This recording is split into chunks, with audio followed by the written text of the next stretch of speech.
Good morning, everyone, and welcome to CXO Connect. And thanks a lot, everyone, for joining in to CyberFred CXO Connect. Today's CXO Connect is with Mansi Thapar.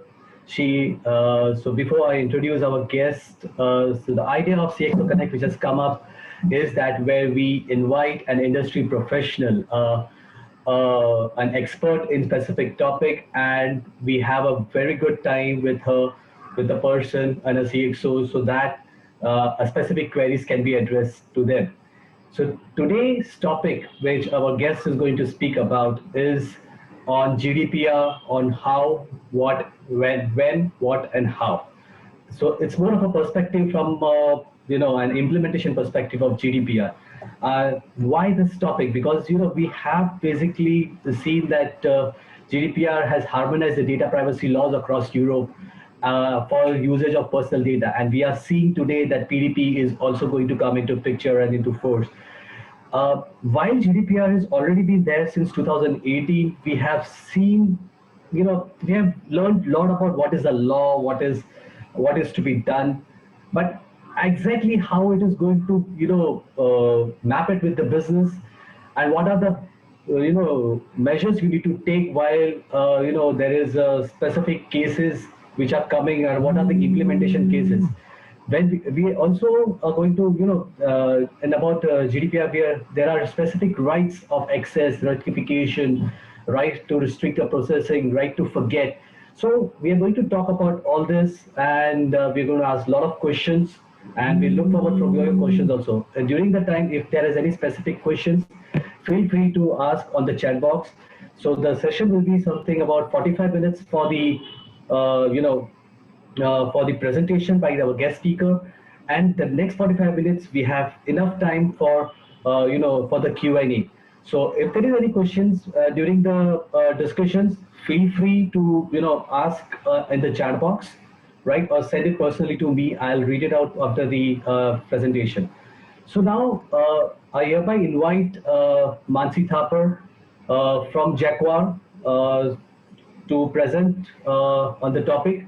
So a bit information about her. I mean, she comes with a very vast experience of more than 20 years across all the possible domains of IT, right from you talk about SDLC, you talk about InfoSec, talk about InfoSec delivery, infrastructure delivery programs and security programs.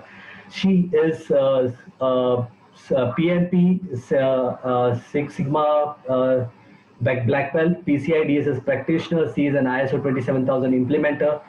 She is also on the advisory board of INSEE Council and Software Alliance, and she has got and also got a lot of IT awards and security awards. So I hereby invite Mansi Thapar to join in.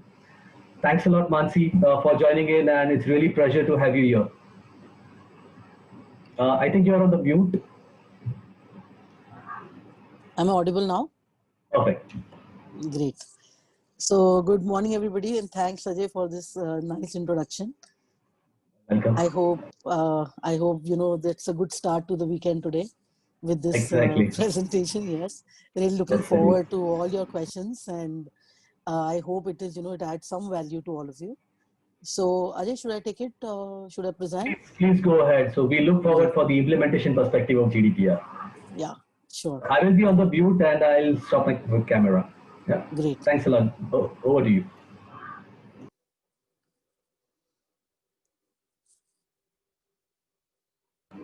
Your screen is visible. Great. You can go in. Yeah. I'm just let me put it in presentation mode.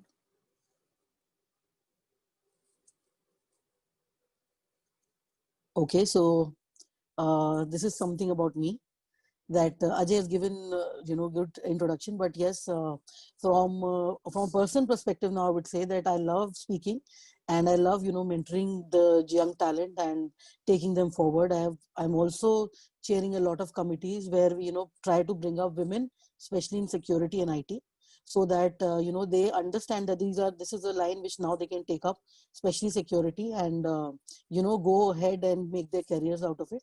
So if anyone is here in middle management will join, I would love to connect with them, male or female, and maybe we can help them groom their careers in IT and security.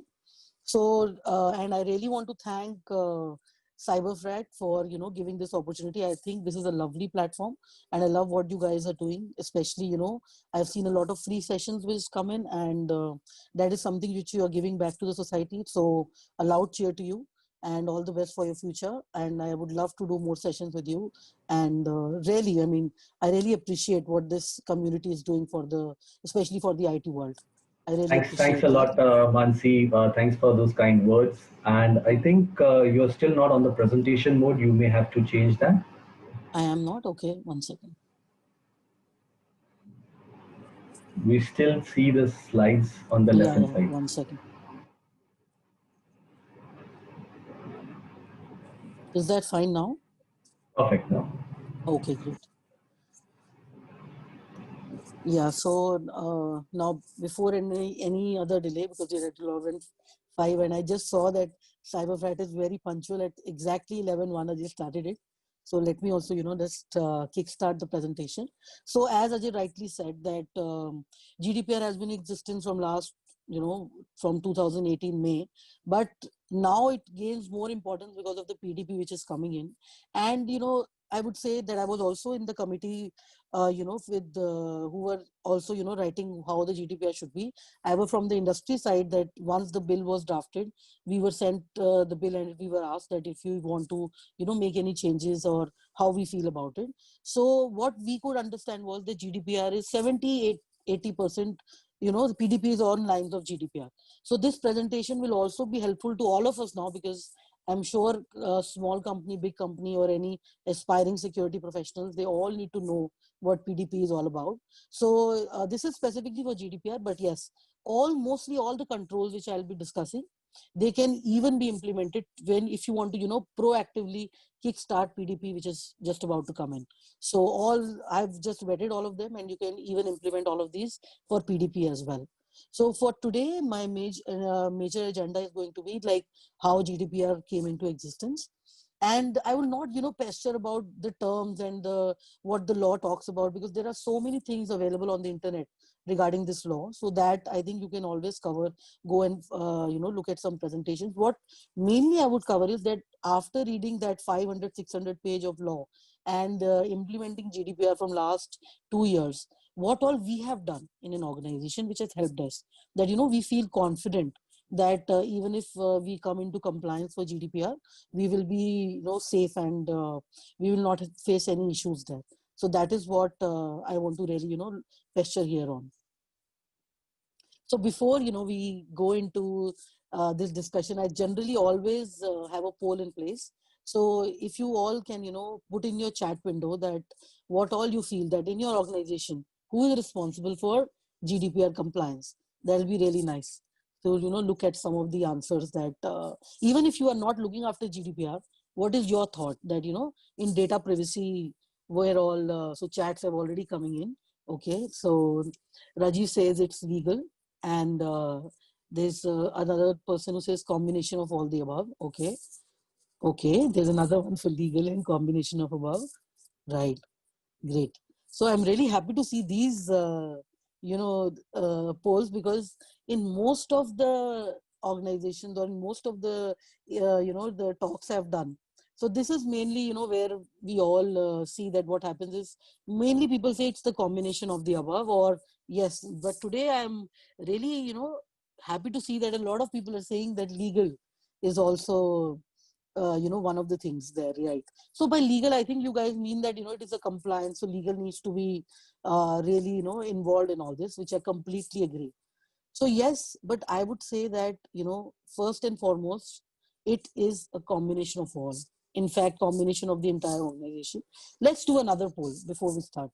Let's make it a bit interesting. So now this is very, very tough.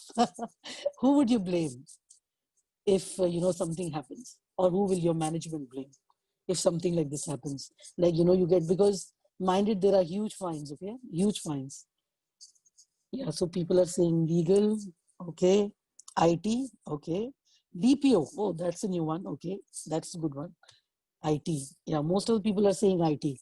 Yes, because that is what the management will also feel, that it is an IT problem which is there. So I agree that yes, most of the people here will say either legal or IT, and they will not understand that people generally think that it's an IT project which we need to do, and company need to take over it. But yes, I'm very happy to see Mr. Rajendra saying it's the board. That's right. So that is so I'll just put some light on it that first and foremost, if you are implementing GDPR, or if you are in their team, or even if somebody else is implementing and you need to support them, first and foremost, you need to understand that this is a company wide project which we are taking. Everybody is responsible in their own departments. Management is responsible on the top. So first, like before going into what GDPR is all about, I would like to, tell you some, you can say, things around it which will help you implement GDPR in your organization. Or maybe, if someone else is implementing, you can help them as well. That first and foremost, that message needs to go across to all the departments, to the management. That is not an IT work, it is not a legal work, it is not a security function. It is something which we all need to put together and do it. Because see, you need to understand GDPR doesn't only comply to digital footprint of the company. Even if you are maintaining any data in a paper form, then also you are legally bound. So that is one thing which you really need to really come across. Please note it down if you want somewhere, that it is a overall organization project which has been taken. This needs to be really, given to management, and management buy-in for this is very important. Otherwise, it will just be an IT project. You will not be able to implement it fully. But if something happens, then we go for a toss. And yes, DPO is someone who's responsible for it, but the entire organization needs to take the blame if something goes wrong. Second, always have a project charter in place, which is very important. That it should be clearly laid that who's the project sponsor, in this case, which will be management, who all is the team, who all are support departments, and how it is going. Always, another tip I would give is that, because even if you are a smaller company, and if it's a medium size or big company, then this is a mandate, we should do it.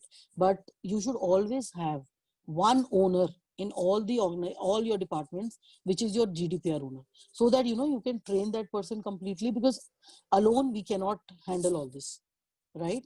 So we need to make sure that someone in all the major departments, there's an owner, and things are taken care of. So before that, now this is an example of a org chart which you might create if you want. This really helps you to, this really helps you to, put the perspective in place, even for management. Management loves these kind of things, so they know who's responsible for what. And at the top, always have management. In it, you can have advisory boards, which you should have, like, if you don't want to spend much, maybe you have some consultants in place which you can go and, refer to.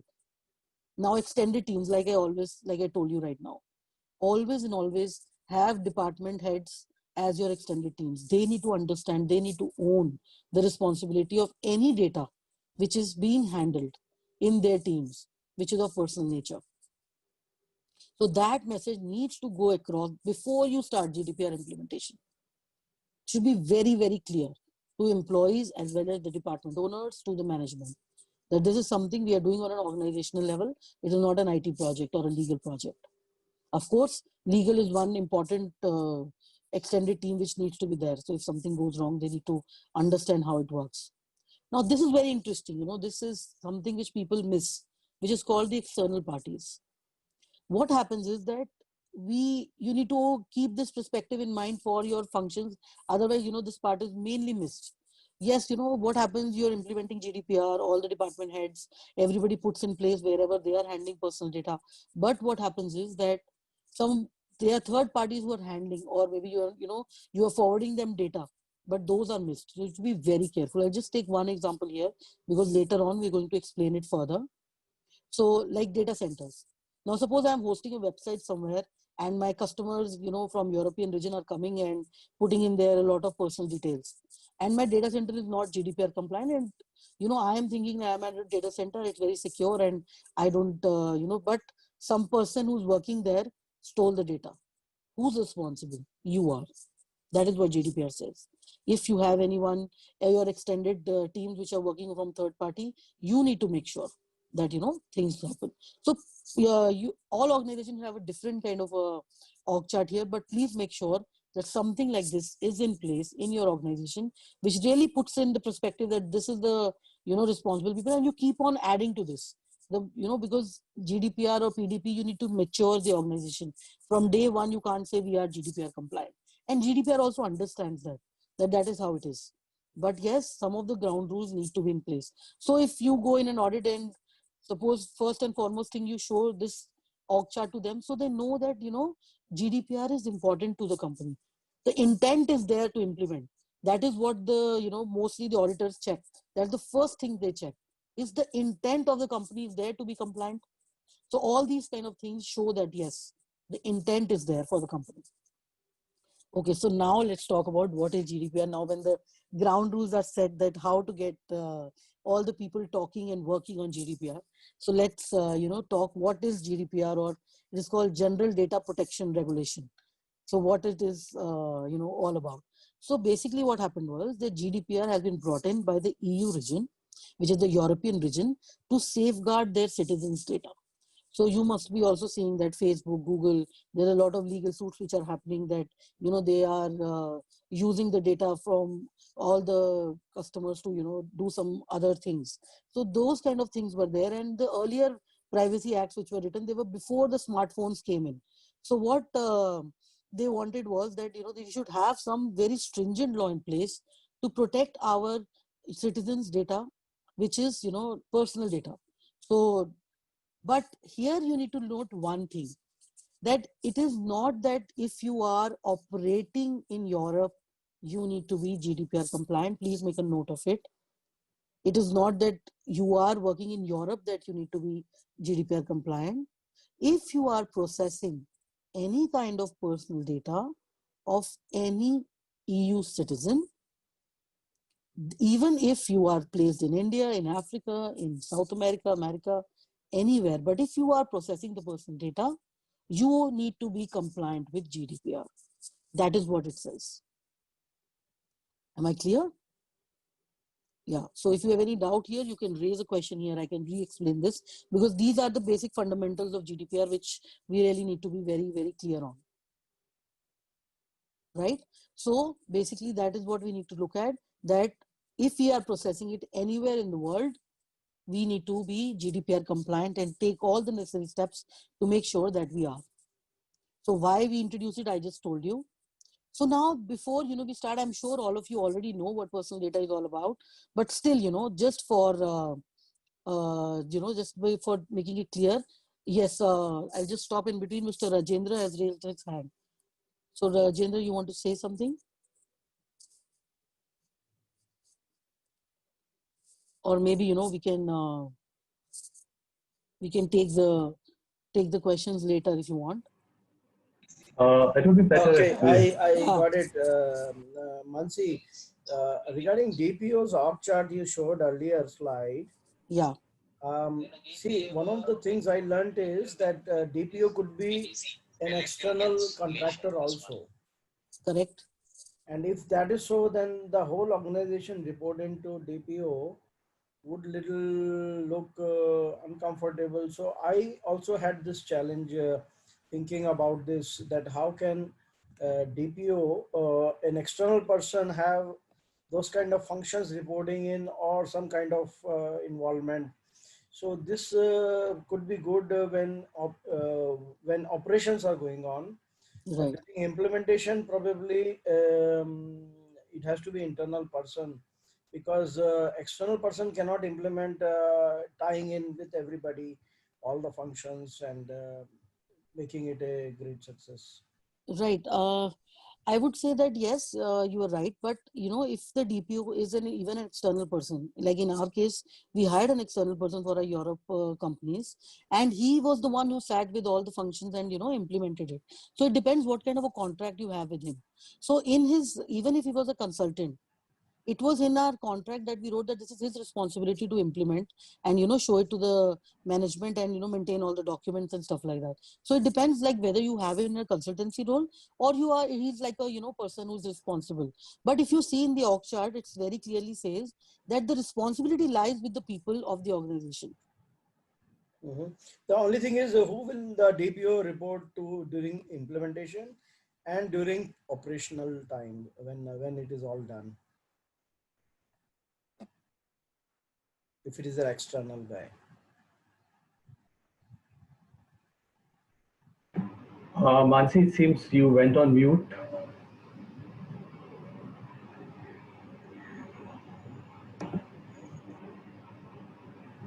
Okay, did I Hello? put my question, Mansi? Who Yeah, will I could. report when either he is a project manager or he is a operational person? So I would really suggest Rajendra and everyone else, there are a lot of questions which is going to be there around GDPR implementation. Just hold your queries or just put it out on the chat box or personally to me so that I can address it at the end of the session. Okay. Let the session presentations get completed so that we can ask questions. We have enough time today to interact and do a one-on-one with Bansi. So request you all to please hold your Thank queries you. on that. Thank you. Thank you. Over to you, Mansi. Thank you. Thank you, Ajay. Yeah, so I'll just quickly go back. So what, I'm sure all of you already know that what the personal data is all about. But I would say that, any data which can identify a person, that is what the personal data means. So it can be your name, phone number, username, maybe an IP location as well. So this also needs to be noted that IP location as well can be termed as a personal data by the auditor if it is there. So that is what, it covers, that if you are storing any data which is able to say that this is a person, that falls into the category of personal data. And also, it also says something about this personal sensitive data, which is like your sexual orientation, your health data, your political opinions. That also, if you are maintaining anywhere, needs to be, really kept, kept in a very secure way if you are handling any of that personal data. So what I'll do is I'll just stop my video because I think I'm having some jitters here. 1 second. Yeah. So, okay, so let's start here.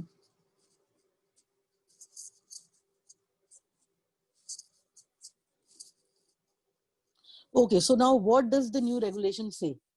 Like if anyone handles personal data, it would need to be legally valid reason for doing the, for you should have a legally banded reason that why you are storing this data. Companies cannot, just take the data and say that, that I'm just storing it because I need it. So first and foremost, we really need to make sure that why are we, storing the data, because there are huge fines if we are not compliant. I'm sure all of you must be knowing, but the fines can go up to 20 million euros or 4% of your global turnover. Guys, please note this, that even if, in Europe, you are just, maybe your turnover is 4% of your overall revenue. And in India, you are a big shot and maybe, you have big revenues. The fine will be on your global turnover. That is something which we really can't miss. So that the management also, you should really go back and explain this very clearly to them to get their management buying, that the fine is going to be on the global turnover. It can be, and it could go up to 20 million or 4% of your global turnover. Yeah. So, like I earlier said, that if you are, processing any kind of data, you need to ensure that where, that explain that why you are, legally keeping the data, and also that too in very, very simple terms. We'll talk about this later also in the slide, which is this, because this is very important. But company cannot just take data for any purpose and say that, that is why I'm taking. So it has to be very clearly defined, maybe in privacy notice on the website. We'll talk about that in detail later, that how we can define it for employees, how we can define it. But it has to be very, very clearly mentioned that that is the reason I am taking the data. Second, this is also very important. Yes, you took some data and you have a legal binding that this is why I've taken this data. but you use the data somewhere else. That is not allowed. Like suppose someone came to me and they said that, okay, someone came and bought something from me, and I have their data, I have their invoice, I have their, email ID and something, and now I've started sending them marketing campaigns.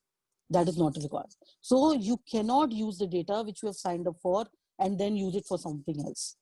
Third, very important thing, profiling of a person. Maybe you are profiling a person. This person came into my, maybe came to my office, and then this person went to my display center, then they bought this on this specific date, and then, they changed their opinion. This is the quotation which I had given them. Then you may be going on their Facebook and LinkedIn and checking what this person is all about, and then profiling it in your database. Now this person, this data subject, as we call it, as the citizen of Europe, can ask you to delete the profiling which they have on you. So that you need to make sure you have, stringent processes in place that you can delete the profiling. It's not that you can profile a person and keep it. If they demand that please delete the profile, you have to.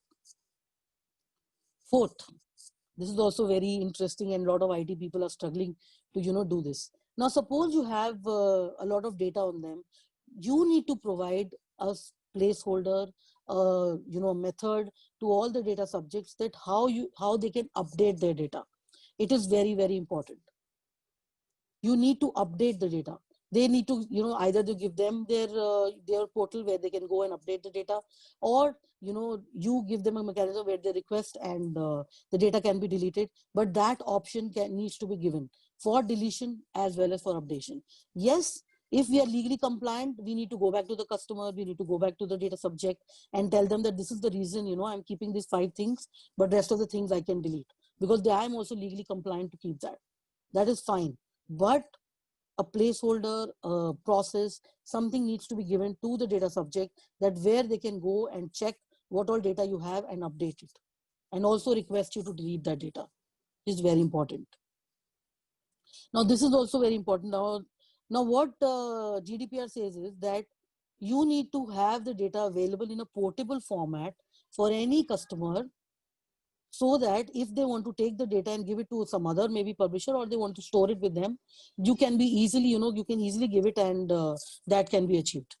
So that is also very important. The EU citizen has all the rights that, they can demand that you hand over their data in a portable format. So these kind of things, you need to build in your IT systems. And I will even show you that even if the IT systems are not in place, what we can do in the organization, so that at least, we kickstart the GDPR, and slowly we can build on how it, things happen. Now, this is something which all the security people are having nightmares on. And in PDP also, I've heard that it's going to be very, very stringent, that how we are securing our data. See, it's not that, you have the data and you say that, yes, this is the legal binding, that I have all the papers in place and that is why I'm keeping the data. You need to make sure it is secure. You need to make sure that you've taken all the necessary steps that has, that is required. Maybe you have done encryption of data, you have put in robust firewalls, you have good data administrative policies where, no one can access your database and things like that. So what all procedure, you should have a document in place which lays down all your security measures which you have taken. Because again, I will say that the auditor or the GDPR compliance says that what is your intent and what all steps you have taken. Yes, you were breached, but were you ready? Have you taken all the steps which were required? If that is the case, then, maybe, they don't fine you, because that has happened in 1 or 2 cases. That so you need to make sure all your documentation is in place, all your processes are in place, your audits are in place, your internal audits are in place, your compliance is in place. Like, maybe ISO 27001, which is a good compliance, and GDPR and ISO 27001 got a lot of similar things which go hand in hand. If you have implemented 27001, you have kickstarted GDPR already. So things like that. So you need to like, suppose you are working with a data center, you should have all your contracts in place with them, that how they are GDPR compliant, all their certifications in place. So there are different things which you need to do, but make sure that this is also a very important piece which you need to take care and put a good documentation across. It's not that, if we come into audit and then we start preparing it, we should always be proactive. And I assure you, all this is going to help you in PDP. It would be really, really helpful in PDP as well. Okay, so now, we really understand that a lot of that all the companies need to do a lot of work. So we learned about one definition, which was data subject, which I said that, those are the EU citizens. They call it as data subjects. Now there's another term which has been used a lot in GDPR, and it's also, used in PDP as well, which is called the controller.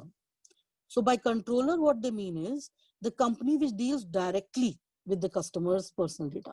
Like, it can be you. Like suppose in your website, you are taking the personal data directly. So you are the controller. So that is what a controller is. A company, it can be a company, who's storing the data of personal data from the people. Now, second, what the term is, which is called a processor.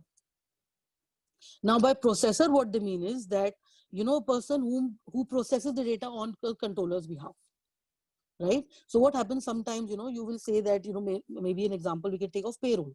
Maybe you don't have a presence in Europe and you have given that payroll to a third party there. So for payroll, you are sending maybe, sensitive data also. You're sending the user's account details, you're sending persons, all the, name, address, telephone number, all that to the processor. So you need to be 100% sure that you are, compliant with the processor as well. Because if something happens at the processor level, the controller needs to pay.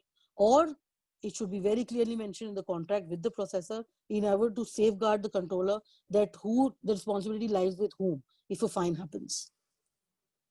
So now, I think some base I have given all of you that what GDPR is all about and what all it says for the EU citizen and what all we need to see. So what all we need to do. So now where do we start? That is what, whenever I do a presentation, everybody then says that, okay, we understand now all this needs to be done, but then what do we do? Now we have just started now with GDPR or the PDP. What should we do? So this is the first step I always tell everybody. How will you protect if you don't know where your data is? So first and foremost, as I said, with all the engaged teams for all the department, because see, either even if you are a DPO or you are a person who's, running after this project, you don't understand the entire organization. You don't know where the data is. So you need to work with the teams and understand where all the personal data is residing. And please mind it, it's not only digital. It can be a paper, it can be, stored in a video, it can be maybe online, offline, anywhere where the personal data is stored, you need to maintain a full inventory of where you are maintaining the data. Maybe this can help you, structure it somehow. And see, most of the people say we don't have a process we don't have a software in place to do all this. How will we do it? I always say, yes, automation is very important. We should all look at it, but we can't wait and tell the auditor if it comes that, we are not ready because our software team is developing a software. So maintain an Excel sheet, maintain it on paper somewhere, maintain a register somewhere if you are a smaller company. But please have a vision of where your data lies. Otherwise, we can't protect it. So you know what? These are some of on the left hand side. You can see some of the which should be there, which should have the data. Like of course, like what all department talking about, where in what kind the information is stored, whether it is into software, whether it's a paper record, and how it is stored. Categories of personal data that should be there, and which is very important is the purpose of processing. That why are you processing it? Like, you can say that this is the employee data I have. Why? Because this is my employee and I need to have some verification with that person. So that kind of thing should be documented by HR, signed off, that this is the data I have and that is the reason I'm keeping this data. And also one thing which is very important is the retention period. Because in most of the countries, it is legally binding having a retention period in place. Like in India, I think it is 7 years that I need to maintain my invoice data. In other countries, some are says 15 years, some are 3 years. So that should be very clearly mentioned. So if an audit happens, and even for you, even if to show it to management, said, see, these are the places we have personal data. Even to correct the processes, you need this sheet in place. Like I'm sure we have a lot of risk practitioners here. So for risk management also, first and foremost thing we do, that we should have our risk identified. So this is what, the thing that where is my personal data lying? And I am telling you, your half of the battle is won if this exercise is done properly. Then you know where to target, what to do and what to protect. So please, have something in place which tells you where your inventory is lying. Now let's look at step 2. As I earlier also said, we need to have very simple privacy notices. We need to have very simple, clearly laid information that what all we are storing and why. It can be on the website, which is the first interface where the customer hits us. It can be privacy notice for our employees. Why we are storing your information, which is also very important. So that is what should be there. Very simple privacy notices should be available. And the word which is very important to understand in GDPR is explicit consent. Please note it down, explicit consent. Explicit consent means that you cannot have any pre-ticked boxes and you tell the person to submit. They need to physically either sign or digitally tick box that this is, yes, I have read it and I'm okay with this. That is very, very important. Please note this. Explicit consent is very important. Also, you need to have a very clear documented audit trail. By audit trail, we mean is that, okay, now suppose I am in data subject. I say, no, I have not given you any consent to send me marketing campaigns. But sometime back, I have registered on your website and I forgot about it. You should have very stringent in your database or anywhere audit trail which says that, see, this is the date when you logged in on my website and this is when you ticked it and this is when you said okay. So that audit trail needs to be in place if anybody demands for it. So like I said, that consent is very important. So this is something which we did in our organization. So here I would like to put something across to you that if you are starting with GDPR, there are two departments which hits the most. One is your Marcom team, because they are the ones who are dealing with the customers, end customers, sending them communications and stuff like that. And second is your HR. So you can even if you don't know where to start, you can start with these two departments to start with, so that at least some things are covered. So I don't know how much time we have. So here I have, let me just go here. Yeah, so like I said that some things should be there, that how the users can access the data and stuff like that. So here what we have done in our organization is, because our software was not in place yet, we created normal formats and we have put it on our websites and we have put a separate section called GDPR in the website, which has all these forms, which has got data consent subject form, which has a withdrawal form, which has access request form, which has data disclosure form, as you can see on the right hand side. And all our privacy notices have been updated. One thing to note in privacy notices is that if you are, using any third party bots, or you are engaging Google Analytics, which is very common, most of the websites have that. Please make sure that in your privacy notice, you have links to that as well. That this is the privacy notice for Google Analytics, the data subject can go and check there. So I hope you understand that you should be very, very clear that this is what we are doing. So if you don't have a software automated system in place, at least put these forms. Let me show you a format, which might help you. It can be a simple format like this. Just put it on your website. Have 1 or 2 emails configured. We have 2 emails configured. One is dpo@jacquard.com and one is privacy@jacquard.com, which is very clearly mentioned on the website. And these forms are there. So now what I'm going to do is, just because I'm calling it a GDPR, I'm going to just rename it as personal data protection, because now I'll be compliant with India as well. So, these simple forms, even if you don't have anything, put it across, so that at least if you go into audit, you can say that I have very clear placeholders. I have not received any request from anybody.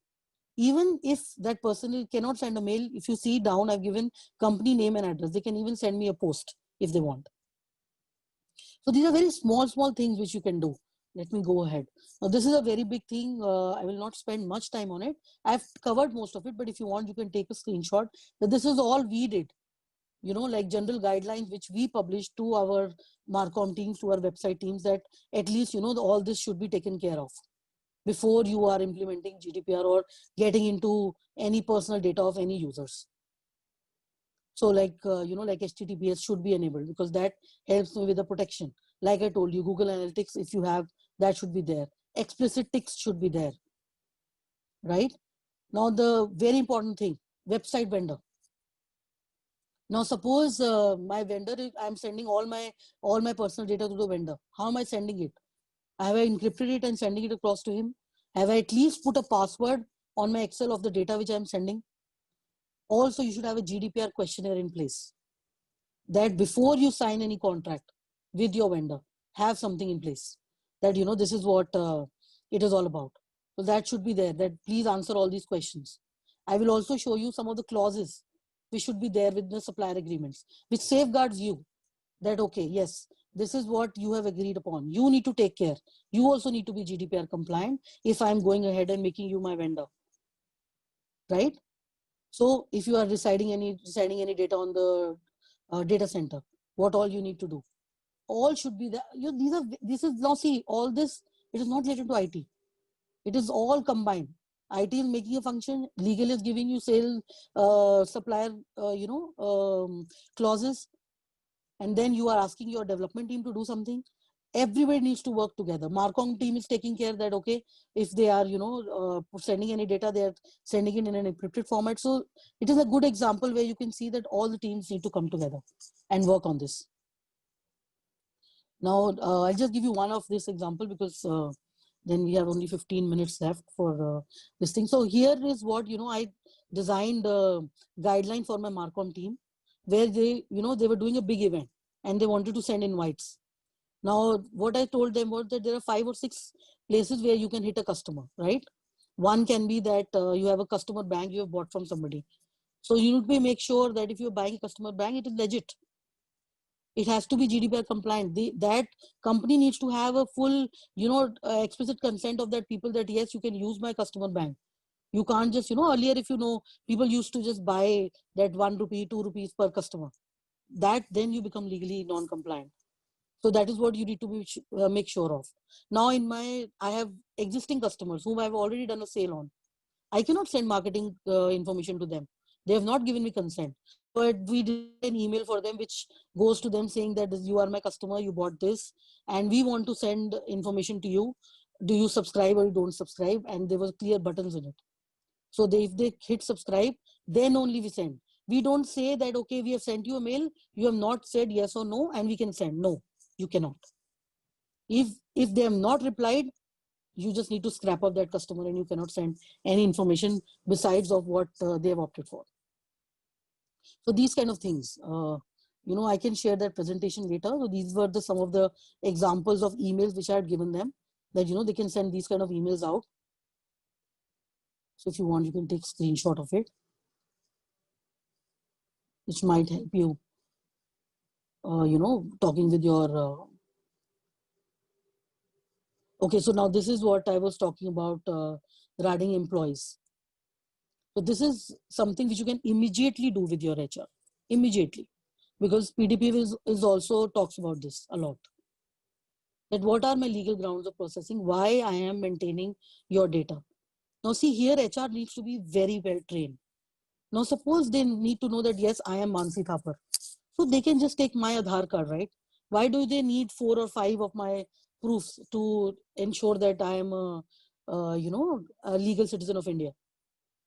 So this is what we made the changes. Once we came to know that this is the data they are keeping in hard copies, we told them, please collect only 1 document. Why are you collecting 5?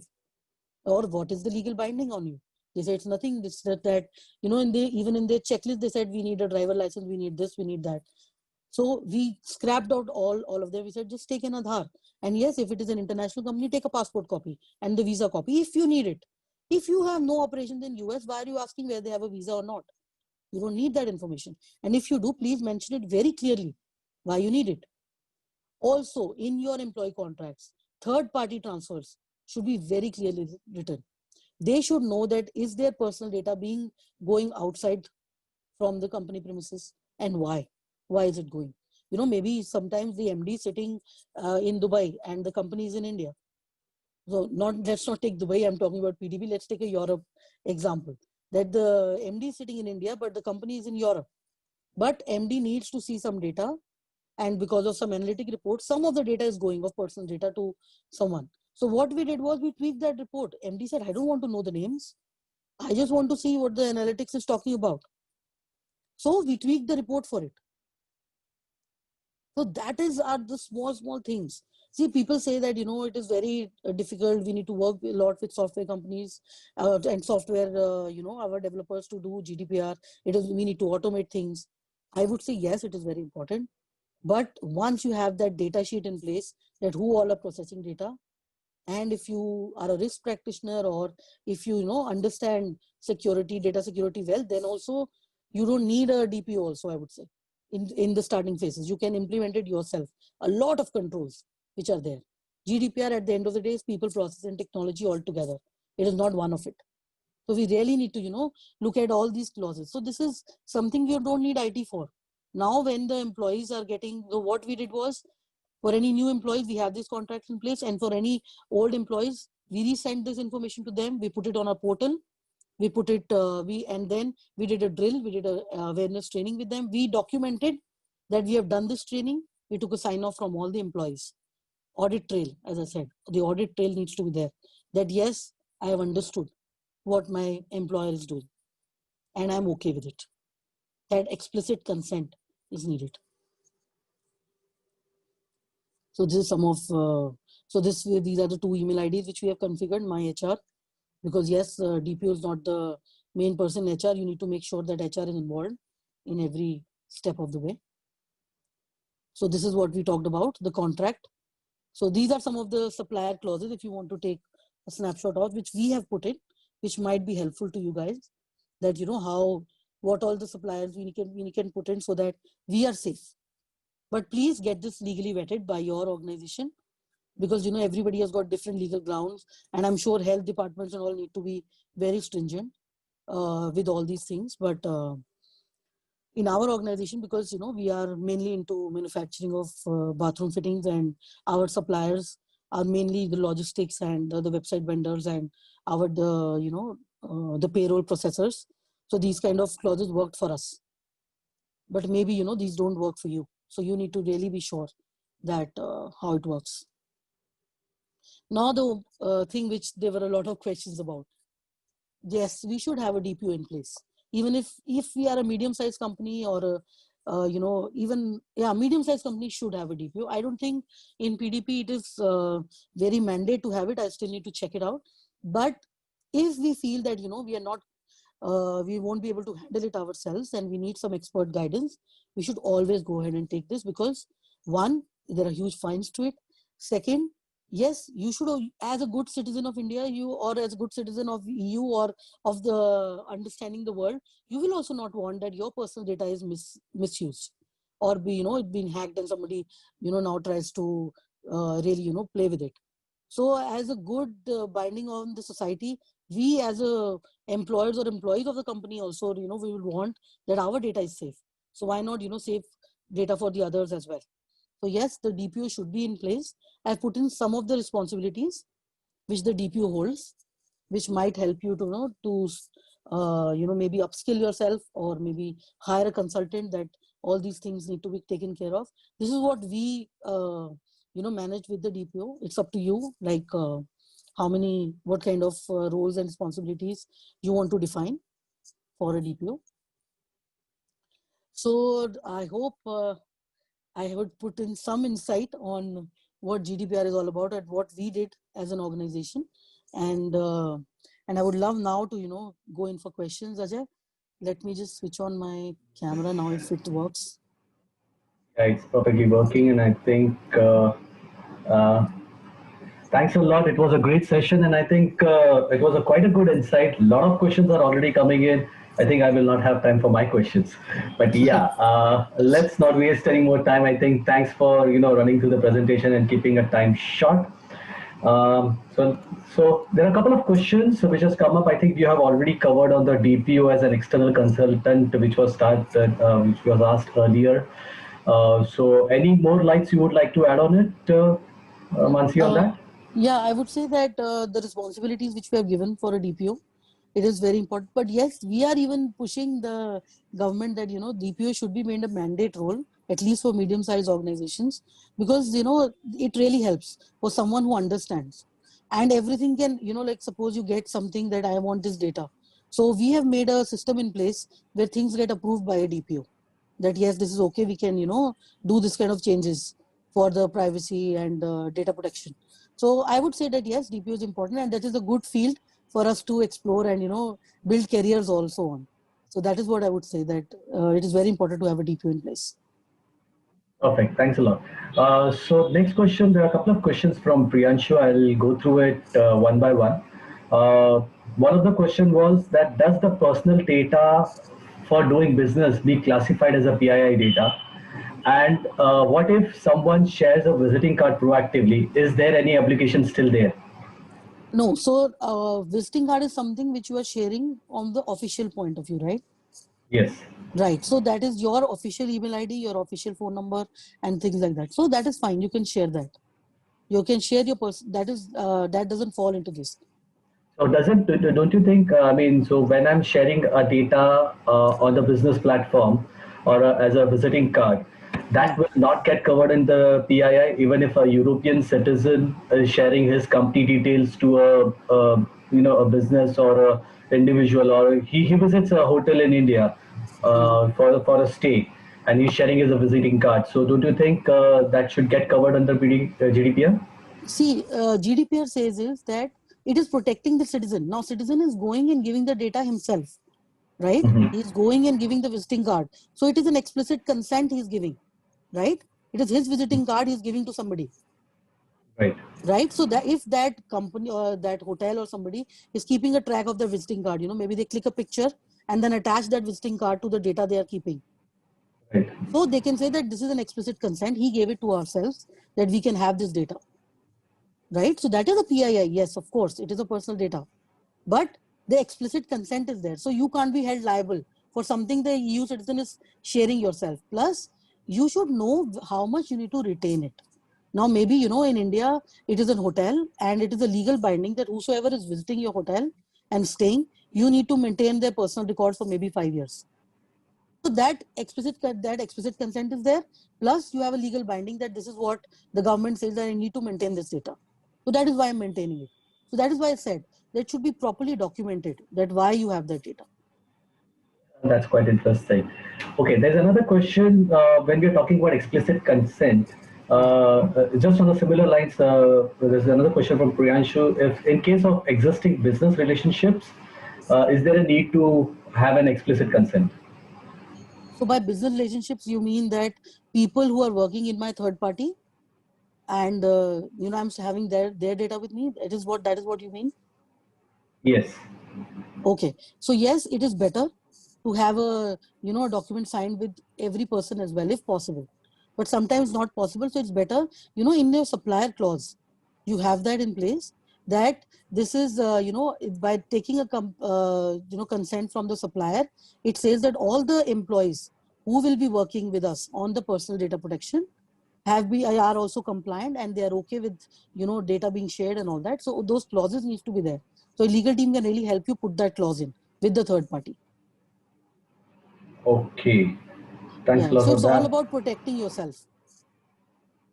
Okay, is there any standard on data porting or transfer of data? Because there is also a question on Screms to verdict, which was specifically from a perspective, which was a case where on how to transfer GDPR data to external countries or third-party countries. So, if you can give some light on that. Yeah, so I'm not aware if there is any standard across that. But yes, if you are ISO 27001 compliant, if you have not remembering the name, I'll send it across. There's another ISO standard for privacy. So if you are that compliant, so that really helps you to get in, say that, yes, I'm compliant, but still it's not there. We have even raised it to PDP as well, that if at least we can have a standard in place, that so that we know that, we are doing so many things. I can understand from where they're coming from. We are doing so many things, and still we don't know whether we are compliant or not till we go into an audit. So yes, some standard should be in place. That is what we see. But if anybody knows, I would love to know that. I am not aware if there is any standard across. Also, if you can just put some light on Screms to verdict, if you have seen that case study. I'm not, I'm sorry. That's why I didn't reply to that. Okay, okay. Thanks a Yeah. lot for that. Okay. So another question from Dharav. Can we take another explicit consent for users to opt out of GDPR so we don't need to worry about such customers' data? I think you covered, but I think you can cover it again. Yeah, that is a good practice. Like, see, I would say that taking their explicit consent to remove, it's better that we follow our processes to purge the data when our legal compliance is done. It's always better to do it that way rather than going to them if they give you an explicit consent to, delete it or not delete it. It's better you have a process in place that this is my compliance, this is what I'm going to keep, and rest. Even like, see, what we have done, I'll tell you, in our organization. Now, suppose there are lakhs of customers who visit our orientation centers for, displays and stuff like that. So sometimes what happens is that the prospect person doesn't come and they say that we don't want to take anything. So what we do is we give a customer ID to that person, because for my analysis, I need the data that how many walk-ins were there, what all they looked at, what all the products. But we purge their name, address, phone number, everything is removed from the data automatically. Not that we ask them. So that when I don't need it, why to keep it? That is what it is. So if this kind of processes will be in place, you'll be the auditor will be happy that you're doing it proactively rather than a customer coming and asking you to purge the data.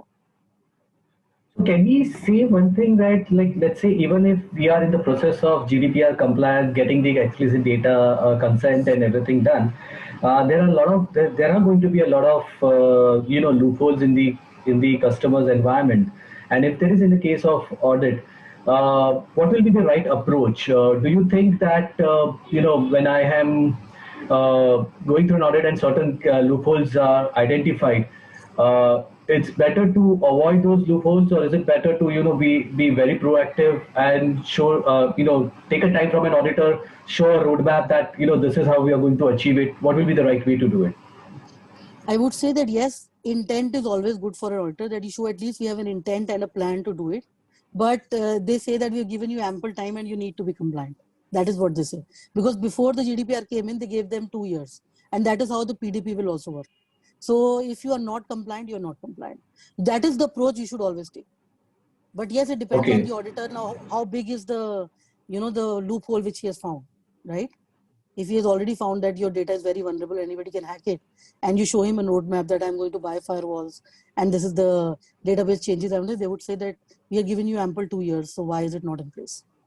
That is what I have talked about in the industry. So now, let's say after 2 years, if you are almost, let's say 4 years, you are facing a GDPR audit, and if you are found non-compliant in any aspect, you are liable for a penalty. That's what the bottom line is. Yes, you should take it that much seriously. Yes. Okay, so it's Yeah, because mostly in ISO audits, it happens. No, they give you an NC and they tell you that okay, exactly. you solve it and we'll get. Especially, yeah, we are quite used to it. Like ISO, okay, NCS, we will let it do it. We'll get it done in next 3 months or in next 6 months. And even if we pass on 6 months, we still have some time to rectify it. So so the bottom line is that when we are talking about privacy laws, irrespective of GDPR or PDP, it's better to be compliant from day one itself, or whenever you have. So yeah, At so least, thanks for. yes. Yeah. Okay. Another question. Because I like to add, Ajay, here, because see, the ISO 27001 or something, those are all compliances, regulatory compliances which we are taking. This is legal. So that is the difference here. Okay. Another question which is on consent is, as we are recording the consent, how long do we have to record it or keep it? Is as per the country's guidelines, or as per the GDPR guidelines? As long you are keeping the data, right? Okay. If you have customer data with you, you have personal data, you need to keep the audit trail. Whenever they ask you, they need to provide it. And if you are, looking at the compliance, like suppose I need to maintain it for 7 years, and you are deleting the data after 7 years, then you can delete the audit trail as well. But you need to make sure, like if you have the data, you need to have the audit trail. Okay. Another question from Shubhangi is that if you can, is there any kind of a tools where we can have a data mapping, or could you share some kind of an Excel sheet or something where it can help us, as a template for data mapping? I have around 11, 12 templates with me. I would love to That's share that fantastic. with you, Ajay. You can share it with Thanks a lot. the That would be really nice for us. yeah. Thanks a lot for that. Okay, the specific question from Vishal that how a banking company should implement right to forgotten clause. So right to forgotten the same way as I said, like in banking companies, there might be some regulations from RBI, there might be some regulations from legal saying that this is the data you want to maintain. So you can go back and tell the customer that, see, this is the data I need to maintain, this is my compliance. So that is the reason I am not purging your data. I'm not, the right to be forgotten is not implemented here. That is what the law says. That So this if is you need, yeah. so this is you're talking about there should be a specific email communication which has to go Right. to the to all the customers so for whom we are going to manage the data. Is that is what it should be See, needed? right to forgotten says that if a customer comes to you and tells that please forget my data, it's not that you need to do it explicitly. Someone like Okay. suppose Mansi sends it to HDFC Bank that this is my, this is this, and you please, forget my data. Now the DPO or anybody responsible there sitting, now I can send it through mail, I can send it through a post, I can even go to the bank and request for it. Any medium I can take as a customer. When I go, now you need to know that what to answer. So if the data they are asking to be forgotten is something, but you need to maintain legally because your government says that you need to maintain that how much this person was holding in their accounts. Or even if the account has been closed, you need to maintain, the RBI says you need to maintain it for 5 years, say example. Then you just go back and tell them through a mail or on the letter or whatever medium they want that, see, this is this data I have on you and this I have to maintain for 5 years. After 5 years, I will purge it, but I cannot right Okay. now. So that to and fro communication has to be very clear and simple. Has to be very clear and simple. So, I mean, is it also required at this point that, especially for banks or the large organizations who are also dealing with a large customer base, that they should be sending a communication to the users that we are maintaining your data for so and so reason, and we have your data. Is that required? And if you No. really need to purge See, the data that or is forgot it, please let us know. Is that kind of communication needed? no. I would. This is my personal opinion. All of this is my personal opinion, but yes, because of all the groups and all which I have connected to, I am saying all that. I don't think that is required. It is only required if you want to send them any other information rather than what they have already, opted for. Like suppose you want to send some marketing information to them. Then you should tell Okay. them that, you're sending some, like suppose they have already opted that you send me an SMS of any change in my, account. They have already opted, you send them. If they have said that give me my, bank statement on my mail, you are sending it to them. So you don't need to tell them this is the data I hold on you because they have signed the form, right? When they open an Okay. account with you, they signed the form giving that information to you. Right. Now, but yes, on your website, you should have a placeholder in place. Like I told you, like at least which says data protection or, at least for PDP, I think that will be required now, where you put in all the forms, at least so that the customer or an email ID or any person's contact, where they know that if I want any questions on privacy, whom to contact. So that Okay. information should be there on the website. Okay, a couple of questions from Anil. If there are any specific standards are required than PDP, I think we covered that. Non-European companies do fall under GDPR if they are processing European citizens. Okay, Data. that was a comment. Yeah. That's a commentary. So I think that's covered. Okay, there's another question from Umesh. Um, Company collect personal identity and residential proof related documents for processing certain legal, company law, regulatory, and banking authorized signatory process. Does it fall into GDPR and IDPR controls? Yes, it does. So all the personal data you are having, you need to make sure that you're putting it securely somewhere. Not only explicit consent, you are having the consent, but as I showed in that slide, it is very, very important that it has to be secure. How you are securing it, you need to properly document it. That this is how I'm securing it. Like, maybe you are encrypting. Like what we have done is we have encrypted all the personal data in our database. You need to know who all have access to that reports, where your data is getting. So all these things you need to make sure that if you have personal data, how your company is protecting it, that brings you to a legal binding. Like suppose, Okay. you have images, taken some images of Aadhaar card or things like that. and they are just lying in a folder. That is not right. You can't do that. Anybody can, you know, access your Windows server and take it out from the folder. How have you encrypted? Have you put a password on the folder? Do you have any, you know, are you storing in the database? Then how are you managing your database? Is there a database administrator? Who all have access to the reports which are coming out from the system where personal data is, you know, handled? So in software, you need to be very careful. So you mean to say that when we are talking about GDPR or a privacy compliance or a PDP compliance, the every aspect of an IT of an organization which is handling or managing data or transferring data, either from between to country, the everything falls under the audit trail, or everything can be audited under GDPR. Yes, of course. Okay, So, perfect. you know, there are some PII tools also. I will not name any. Online you can check, which helps you sniff your network, that where all PII information is there. So they are now fine tuning it for India also, you know, like Aadhaar and passport copies and things like that. So a larger organization should always have one of those tools also in place. I would suggest that banks should have, definitely. Right. Okay. There's another question which has come up, which says that you know, is Indian Privacy Act, which is going to come up, is it exactly or more or less in line with the GDPR? So if we are, you know, going ahead with GDPR compliance, do we go ahead and you know, will be compliant to the PDP, or we will have to, you know, have a separate documentation around it? What is the No, you don't need way? separate documentation around it. It's best. That is what I said earlier also. It's best. Don't put your documentation as GDPR. Now it's the time. Do it as personal data protection. That's so it complies with any country you are going. All these steps which I have shown today, they are very generic steps which fall under all the categories. And yes, GDPR and PDP are 80-85% on the same lines. All the privacy laws are.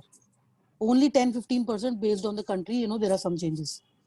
But at the end of the day, it is like, you know, you need to protect the data and provide explicit consent and provide the data whenever they need it. So these are the 3-4 basic principles around it.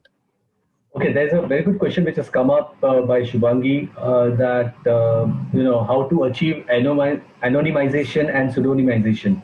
I think you may have to go a bit technical in this. No, that's what I just mentioned earlier also. Like we have a lot of customer data which we now don't need. So what we have done is, like, I can give you an example what we have done. What we did was we first assigned a customer ID. We did all the, you know, for one customer we put an ID so that we don't lose the data for our analytics purposes, but rest all the personal data then we purged. So I am not maintaining the person's name, telephone number, address, or any personal information like male, female and stuff like that. That all we removed from our backups, from our database, from everywhere. But yes, at the same time, for a normalization, because I need to use my data, because I need it for analysis, maybe for 5 years, my MD needs it or my salespeople need it. So we just have a customer ID and maybe location there. So they can see what happened, what all buying trends were there, but nobody has any access to any personal data.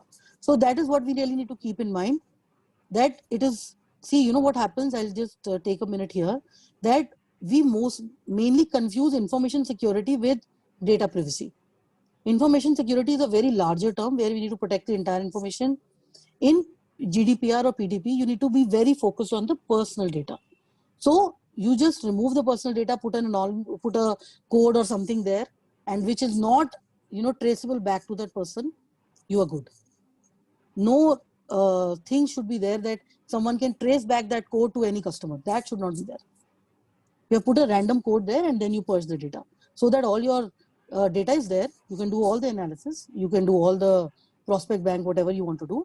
But nobody can go back and see, okay, who were the customers who visited my OC.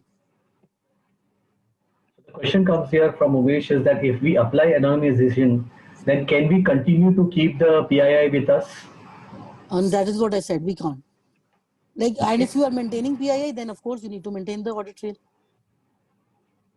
Then the entire process comes in, right? That is what you need to really look at, the PII part of things. Okay, so another question which has come up here is from Karan. So if you can give us some idea on you know, certifications and the work experience which would be required for becoming a DPO. Yeah, so there are a lot of privacy certifications which are now there. Data privacy officer, even I don't know whether I can name here, Ajay, some of them. You can. I mean, this Okay, is basically for the okay. community, so I think we can. Oh, We're not okay. endorsing any kind of Yeah, certifications or yeah. anything. Suppose. So I'm sure Cyberfrat might be also coming up with any DPO kind of a certification, or we can work on We those hope one. so. Yeah, Surely so we can work on. yeah. So that is there. Then there is advisora.com is a website also there. They have very good course on DPO. It is very good. And in India now, I don't know whether you know, you can search him. It is Navi sir. His name is Mr. Navi, Right. and We he's the had a pet. session as his in Oh, our. he's a mentor. He's a very good, practitioner of privacy. And I don't remember his website. I'll just send it to you, Ajay. You can send it across. So he is doing a very good course on privacy, and it's there on the website, on his website. So maybe you can go and do that course, because that is I specifically think for, yeah. yes, and also I think that DSCI also has a couple of courses on DSI, that's what peers. I was coming up. Yes, now DSI Yes. has also come up, which is very good, which is for individual as well as if you are a senior person. There are two courses they have for privacy. So I would say that we should do Indian courses now, rather than, there are some international certifications as well. But because now PDP is also coming, it's better to put do these Indian courses, and maybe something is there we can work on and improve them. But we should work on those Yeah, courses. Anil says. Then ISO 27001 implementer is also a good course which you can do, Okay. because I shared that with you, Ajay. I have prepared a list where ISO 27001 documents and GDPR, where all they go hand in hand. So the 55-60% of the documents are the same. In fact, that was my next question. That if we, there are a lot of people, companies who are ISO compliant, and as a standard base. And when we are talking about PDP and all, I think so. Does ISO cover the part of the privacy acts as Yeah. well? And Yeah, because because at the end of the day, they say that you should protect the data. And ISO 27001, it is people, process, and technology, which helps in information security, right? So it really helps. If you are an ISO 27001 compliant company, so the auditor will go soft on you. That is for sure. okay, that's a Yeah, relief to me. because you Answer. already, then I would say you already have 50-55% of documentation in place. Okay, that's an interesting thing. Okay, Anil also says that there is a FDPPI Foundation of Data Exactly. Privacy Protection organization, which has another certification course on privacy. That is where, Uh, that is Navi sir's course. okay, Yes, okay, I was not remembering the name. right. Okay, there is a question which has come up that if an individual is receiving a PII data, is he liable for a penalty? By individual, what do they mean? It is for company only, yes, huh? Let's say individual has a data of, let's say, birth date or a personal email address. Let's uh, see. Okay, let me put it this way. Now, suppose my daughter has recently launched her website, which is on education. It is a free thing, not this thing, that where you teach children on cybersecurity awareness. So now, but in that, if I have a form where I am saying that students or children come and put in their data, right? Yeah, I think that is what they mean, that individual is capturing somewhere or the other, right? The individual data. Otherwise, why will he get it? So then, yes, if someone asks me something about GDPR compliant, I need to make sure that I am. Even if I'm an individual, I'm not a organizational body. I can be a non-profit if I'm collecting any information. But yes, if now with this PDP coming in, if you have any personal data on anybody who is an Indian citizen or an EU citizen in GDPR, you need to be very careful what you're collecting. okay, so GDPR Yeah. is also applicable to the Yeah. Any individual data, people as yeah, because it is to protect our personal data. interesting. Okay, this is a very interesting question came up from Prabhat, and this is also applicable to a lot of BPO and the KPO companies, right? If because most of those companies do process their data on a thin clients, where the Yeah. servers are not in India, but the people have an access to that data. So, is GDPR applicable? For me, the answer is yes. And if yes, then how it would be is could be done. Sorry, Ajay, I lost you in the last line. So I think so. The question is that is GDPR applicable? The answer is of Yeah. course yes, but Yes. how it should be done, because the data does not reside in the Indian shores. The data is still there, but still the people have an access to that European data. So how will it be accessible, and how it will be how to become a GDPR compliant in those cases? Yeah, so there is a complete chapter on GDPR on third-party transfers, right? And in PDP, they are now. This is the only difference between PDP and GDPR, which I am seeing. PDP is a little more strict on cross data transfers, which a lot of companies are fighting on. Maybe that is the reason we saw a huge investment from Facebook in Reliance on data centers. Yeah, so they like, and Google is also investing a lot. Why? Because you're like, suppose you are roaming around, right? You are going, the Google is tracking you everywhere, but that is residing somewhere in US. So the Indian government doesn't want that also. So they might put in that, if you have this, because that is also tracking somebody. So they might ask Google to have data centers here in India. But yes, if where GDPR is concerned, they say that you can put the data across borders. That is not a problem. But yes, again, there should be a policy in place. There should be your supplier agreement should be in place, that how the data is handled. It has to be a secure mechanism how you are transferring the data. That is very important. Like what tools, how the data is going there. That is very important. And what all security features, how it has been implemented on that data center where your data is residing. That data center has to be GDPR compliant. Okay. Okay. Yeah.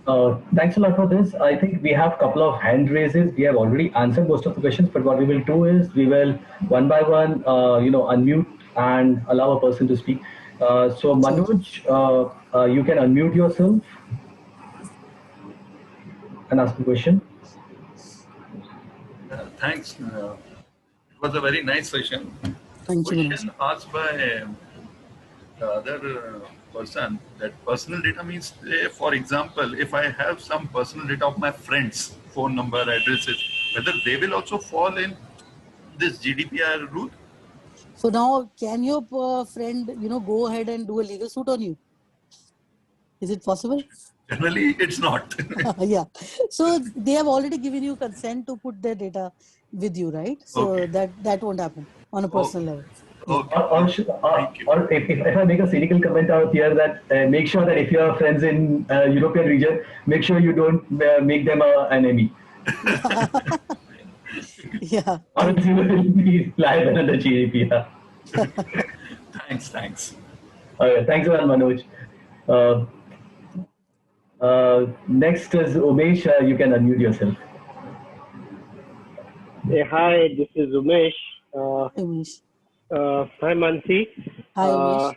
Thanks for all the insights and practical inputs, which actually is being given by you, and also sessions on the CXO series that we have been going through are more is practical and on ground related inputs. And thank you, CyberFrat. Keep doing this. Thanks a lot. Just a courtesy voice message that I want to put to everyone.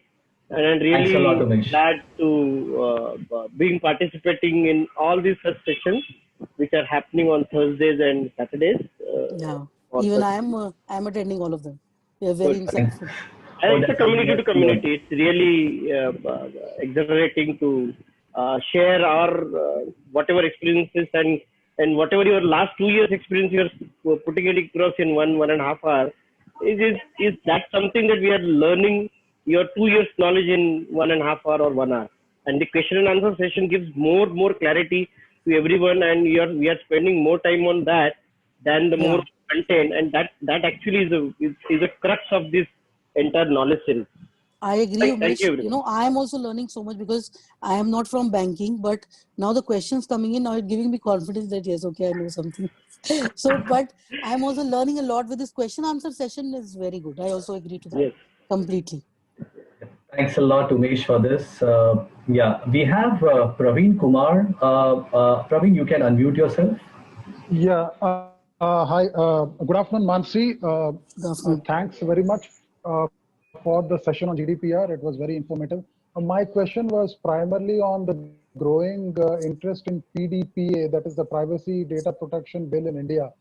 Like I basically, Mansi, I'm from an information technology project management background.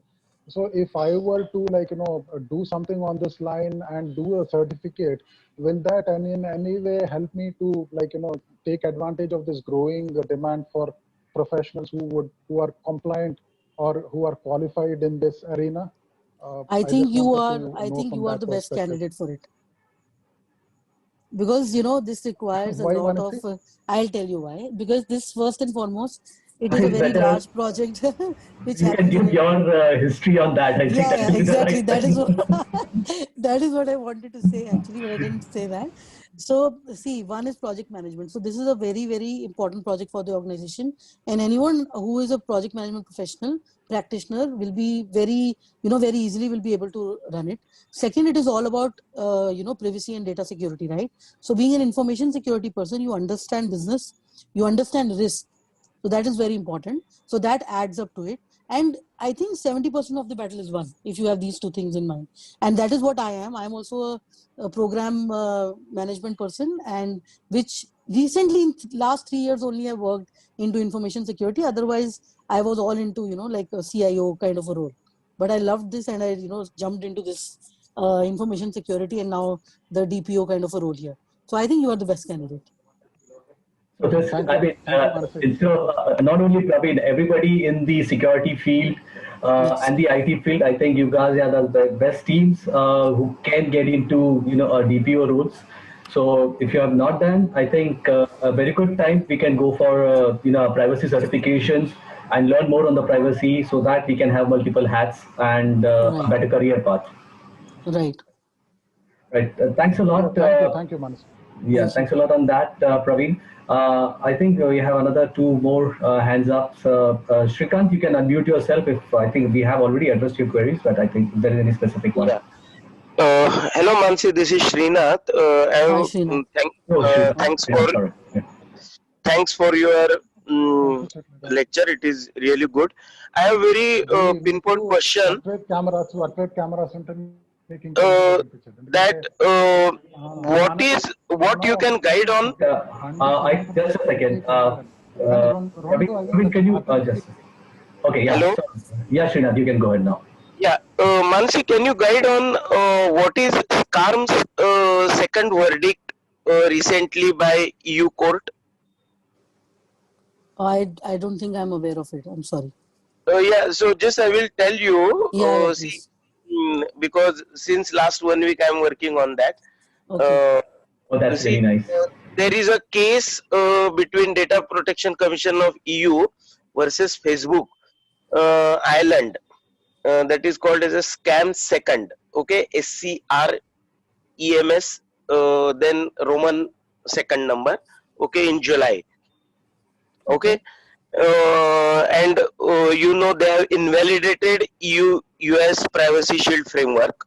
Okay. Mm-hmm. Now, in line with that, what EU asked to all companies, especially in the third world companies like India, Mm-hmm. that they said you are doing a business in EU, so anyhow you need to adhere to the GDPR. That is fine, but it is at the same time most of the persons are working from India.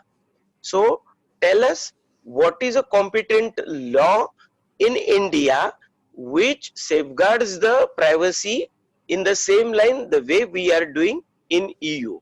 So just I will not tell my company's name, but anyway you can understand it very Yeah, well. yeah. So We are working in I every would say, continent.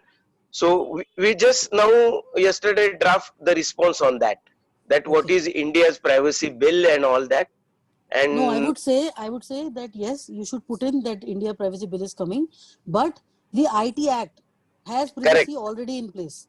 So you should IT say Act, that, yeah, I will just open my response. So yeah. it is IT Act, I think 2000, I have a slide also on this, I think. I can send it yeah, across to you. yeah, and Personal Data Protection Bill 2019, to which Yeah, we have yeah. given reference. Yeah. So see, I would say that, if you tell them that this is a draft bill which is coming in, so they might Yes, say that you are not ready. You should say that this is the second step which the country we are taking, and the first step, India already has a privacy law in place, which is the IT Act, has a very good clauses, and I'll tell you the article numbers also. I have it with me. So it already has the privacy law already is there. That is what, we did a privacy course with Navi sir, and that is what he told us. And if it is more important, you can even, contact him. So he can help you out there.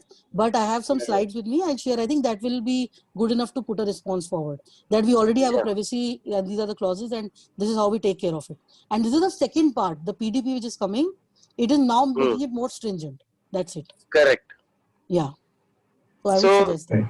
Yeah, so this is, so I think now this will be a big exercise to all Indian multinational who especially work in the, and even our client told that, don't worry, the way I give a letter to you, I gave to all my vendors who are from India. Correct. Perfect. So thanks. Yeah, thank you, and very interesting, very interesting question. You gave your contact details also after this class. That will be very it's mansi.thapar@yahoo.com. Okay, thank you. Yeah, thanks a lot for that, Srinath. And I think we have another one. Kunal, you can unmute yourself. Thanks, Mansi and Ajay, for the great session. And I have one question, like I have a small company running, we are providing the Microsoft training through online with all the continent. So we are collecting the data of name, email ID and phone number. And does it comply with the GDPR? Yes, you have to. And we have the small company. So if you want to go for the GDPR, this Privacy Act and all that, do we have to hire the DPO from the separate, or we can you can do it yourself also if you feel that you can. So whatever steps I gave you, at least you can start there. At least have your inventory in place wherever you are storing, in which database you are storing. Then try to encrypt your database, things like that. At least start somewhere, and then maybe we can connect offline and see what more we can do. In fact, that's a very good way. I think the steps which were shown was really helpful. Also, let's say if you are going for an ISO 27000 kind of a compliance, it will also cover a lot of part of your GDPR. So I think that's fine. I think if you are able to start with the documentation, this would be enough for you. It would be a good start for you. Yeah, I think the first and foremost start is maintain the inventory, where all your data is getting stored and who all has access to it. Then you can build around, the framework around it. That's the first step. Okay. Thanks, Mansi and Ajay. Thank you. Thank you. Thanks a lot, Kunal. There's another question from Dharav, which says that if I'm buying a data bank, and if there is a data of a European citizens, okay, so where does the compliance lie? Can it be transferred to that third-party vendor, or how do we deal that kind of that if that third-party vendor has already taken the the explicit consent? Do we have to take the explicit consent also in those cases, or is it specifically it's okay that the person has taken and it's not needed for when we are buying the data bank or something like that? Yeah, so here you need to take care of four things. One is in your supplier clauses, as I mentioned, you should have very clear responsibility that anything, if it comes on us from the audit, it will be fined and paid by the third party from whom I'm taking the data. One. Second, you should have a questionnaire in place that how that person is saying that he is GDPR compliant. Third, you audit it. Take some of the samples of the data he's giving. Sit with him, don't call them yourself. Sit with that person and see how he's saying that he has a complete audit trail, that this person has told that you can share my data with this third party. I think that's a very good point. Yeah. So first check all these three things. You should have clauses. Check, do a sample check of what he's saying is correct. How he's GDPR compliant, he needs to give you all the documentations across it, that this is how I am. I have a questionnaire across, I'll send to Ajay. You can send that questionnaire across to that person, saying that, then that gives you a fair idea why he's GDPR compliant. And fourth is, of course, that you don't need to send them because now you have transferred your liability to that person. But yes, still you need to just transferring doesn't help because you also have a brand name. Even if you don't have to pay money, but if your name comes that you are not GDPR compliant, because he'll pay, but the name, your brand has much, much more value. So it's better to always check before you leap. Just because you have clauses in place, don't feel that you can just go ahead. Okay. Perfect. Yeah, thanks a lot for that. And I think we have got last raise and we are almost out of time. Rajendra, if you can just be quick on your query, you can unmute yourself. Okay, thank you. Great session. I have 2 points to make. One is the Indian PDP versus the snooping law in India, how they will go against each other. That is going to be a big challenge because a lot of data, personal data will get snooped by the 19 agencies of Government of India, whereas PDP is on play. And the second question is around the Supreme Court verdict on the right to freedom, which overrides the right to privacy. So all this is, turbulence in my mind as to how we are going to go about with PDP in India. They are very good questions, Rajendra. In fact, when we sat with the industry leaders and with the people who are drafting the bill, these were the questions which they have also put across. And you are not alone, Rajendra. So, but I would say that I am also still in doubt that how the right to freedom and, these two things will go hand in hand. And they are also debating on the same, and that is the reason, one of the reasons why it is not floated yet. Because they are also debating on how this thing needs to be taken care of.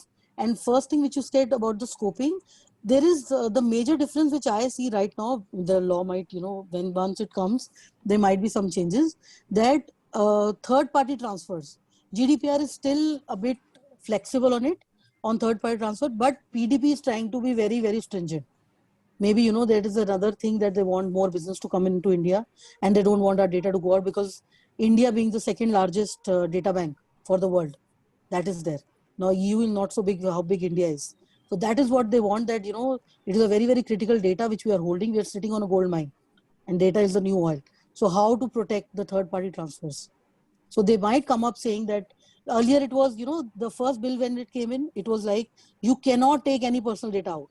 But then when Facebook, Google and all them really raised to the government that we'll be finished and something like that. So they came in that, okay, some parts of the personal data can go out, but a copy needs to retain in India. Now there's some other changes which are coming in. So let's wait for the law to come. I should not, comment more on this. Okay, thank you. Thanks a lot. Thanks a lot, Rajendra, for that question. And thanks a lot, Mansi. And we are over from the time. I think we'll hold the questions for now. But thanks a lot, everyone, for those wonderful questions and for being so interactive. I think it was really great. And thanks a lot, Mansi, for for this wonderful interaction. And it was really enlightening. Thanks for giving this opportunity. It was really insightful session. It was quite a lot of queries have been answered so far.